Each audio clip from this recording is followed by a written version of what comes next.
Enti name awaria now no na eguso trend here since last week there a trend ya besine Ghana Jesus ene ne yere Millie we say umawari no a trend pa mama for we na aka kansem bi na prophet Dr. Ajeni Boateng abeka nsem bi a wo kire mu say ono no pa na nkeye Ghana Jesus ya anka teridi amanfo adine enam na wari enti anka makeup artist ba na nka wawuda dada ana obi a wadi na wari no ho atem de iba kranke afafu no aha Penyah blog media mesrewa say obe like video na obe subscribe button na be click the notification icon so na be kire wadwen e de ama me e wo comment section. It for the last time one me who say aware air trend wo Ghana ha the wedding between Agnes and Isaac.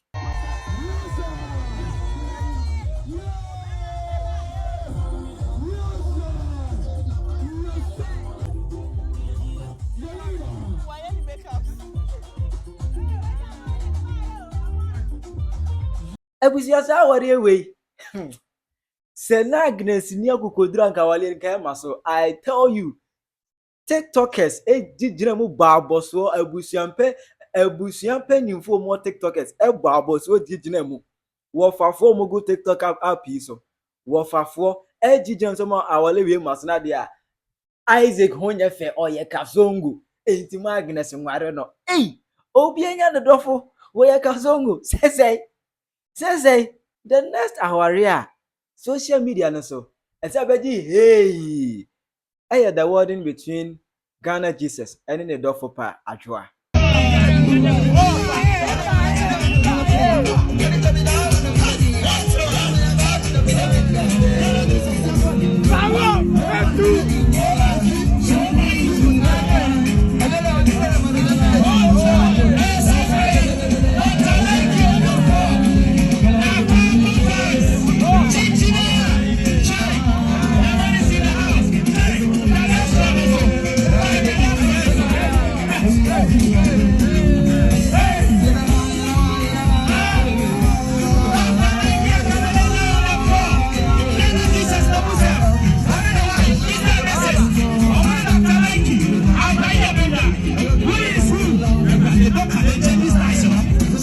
Aware way ebusia ebeye trending topic for the whole week last week ebeye trending topic for the whole week aden pa we na kire o mu adwene efa ho ebi mu o maso mu kanyina ne se adwoa enyi ne sene Ghana Jesus wo ya aberewa ana Ghana Jesus akwa ware no we ma Ghana Jesus kwa guarantee interview ho emeyi ni anom bloggers so no mo boa ma ade bi a wo ye no eduru akiri enkofo bi de comment abegugu video ni bi ase eno na emeye pese ye bowram na ye hwehwe ensem ni mu ni edi kan mi ko hu se obi drop comment bi ewo video ba kwase a o kire se oyire na wo ware no sabi o kafra o ya abrewa we de facha me pa na mi pese mi busa se sabi obi ni mu obi kire oyire no wanyine chen ana se oni ne ye pa na wo chen no na se de omo kam no kre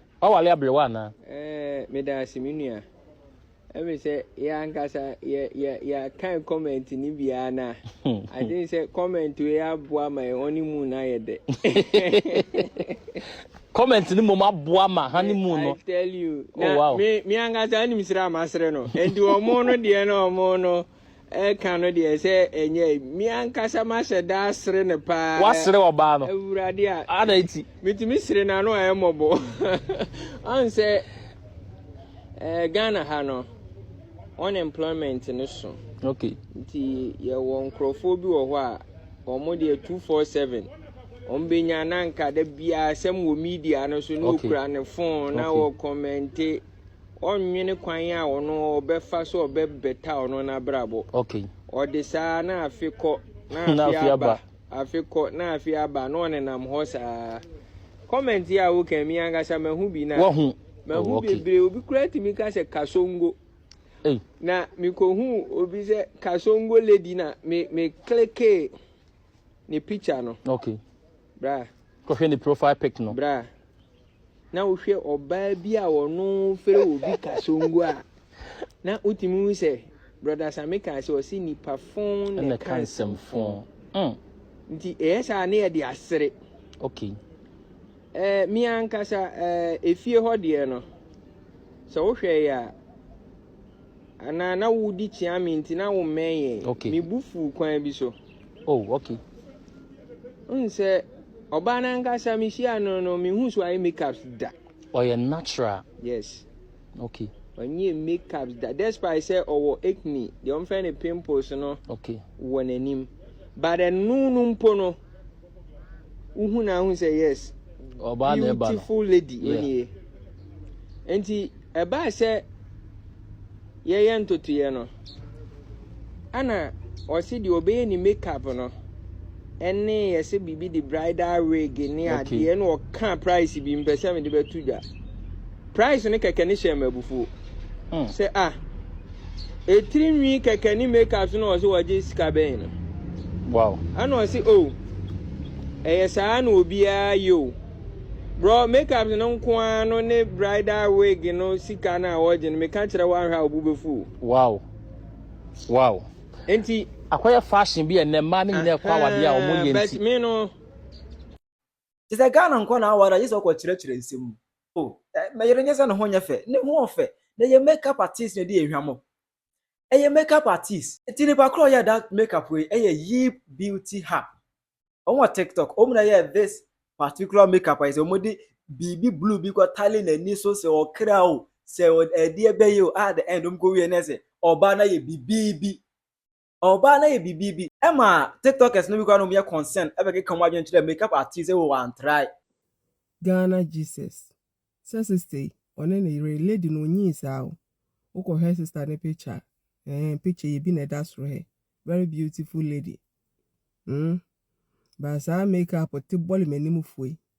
Obeko no bi table esi ho. Adan ya se betena as no ntwu wanim. And you betumi atwu wanim sa obesole ne wanim aye hu. Wo hwe bi ne ye de ye sister. Sister kra wo hwe nanim without makeup. She's very beautiful woman.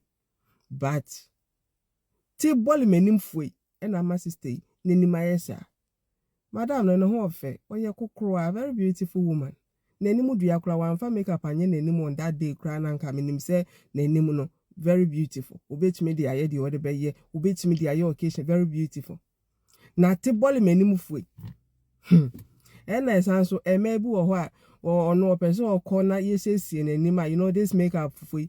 No I screenshot will be there. Ye me say we be me pacho nipa ye nimu dua no enye pe yes obu ho a nenim no I say crama shape or that long face obu ho a nenim to say jamwa me ameka say we my face me de ye jamwa I have round face it is ohun so obi nenim one now ko screenshot to say oh fa ye menim say nipa we be ye wie emfataw wati enti so person ye di makeup twu enim na wanim ye fe na onum say aha ni pay woni madwuma ukọ wa we say madam hwemanim na ye de be fata me en first time bi ankọkire say do this one uye we de me fe em fe da bi udu a ma ye hwe wanim dua no na ye nye de e be fata wate na wo be fe na wo big day wedding no engagement be ye nwunu ke be fra ye funu mo be de aso dwa ke kware be da kro foforo ahre ne oba ya ha ma be hye be ma modio. And my shave my sister and who and one America. Thank you. Makeup artist na try because Millie or Ajua Millie is a very beautiful lady. The pictures no good right here. Well, you're such a beautiful girl. I was a nurse ni. That I say, Ajua Millie a nurse ni. Such a beautiful young lady. Na moye ni say ya. Asi ni say. I made this particular issue the nipa be na blame woman.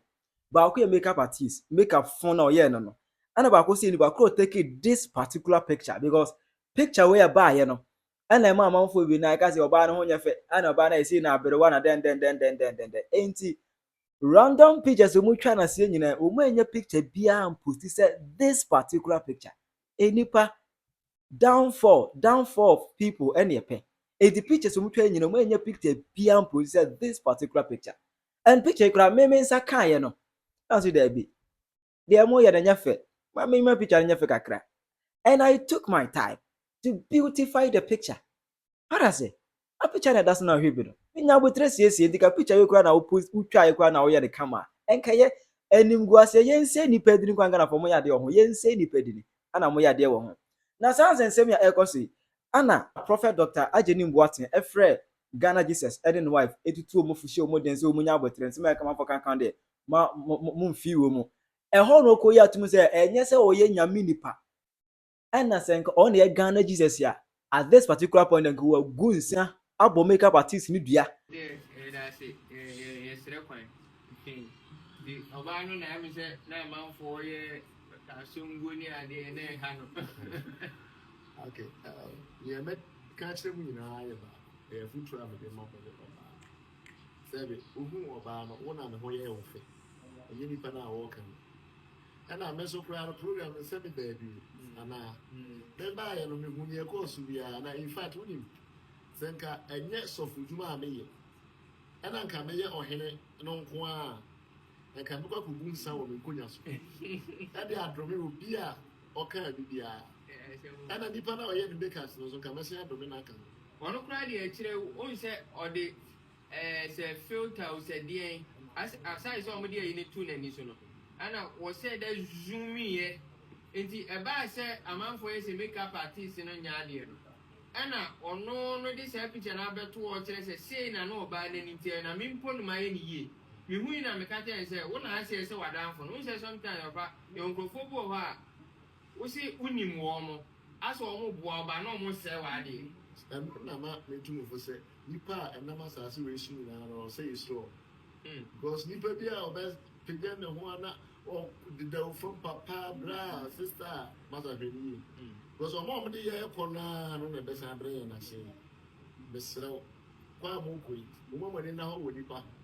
Then, if you know, will be our back a soon will be an or no would you open your corner and think of a few new more few. Is it brother or my dad? I just about when you saw and I'm because I can't, so for Juma, I be a can hear you. Kaki, I hear no one I can go and catch it. But I don't say, oh, you have a cash as a movie. None of what time chain will be a ready, and I said, I was going to only pay the work. I just said, oh, no, no, what next early. Now, idea maybe who say, or you'll be only into makeups. That is our name. It is all the kind of not I am at the full. I don't know, and I say, a basset or paper from where tired was in on the ground, the hanking or the chew. About that, he said, which will be a safe and make up see what himself about that. So I've been a couple of years. And you're about it, before no many why I wish you was. That means now, I say, all cause I mix up, I was a phone, oh, my man, oh, papa. No, Diana, he says the same, we deny it. I don't want to call him. Now, I can't say Jesus is a year and a 100 for a few years. Now, here's a bit my idea. I don't know if I used to do it.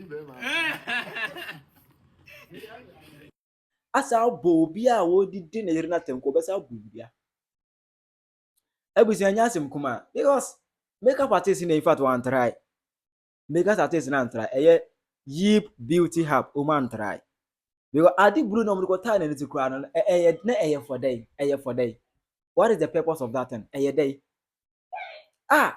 day even so over save the date wedding picture no kura na first wedding day picture na nkasa.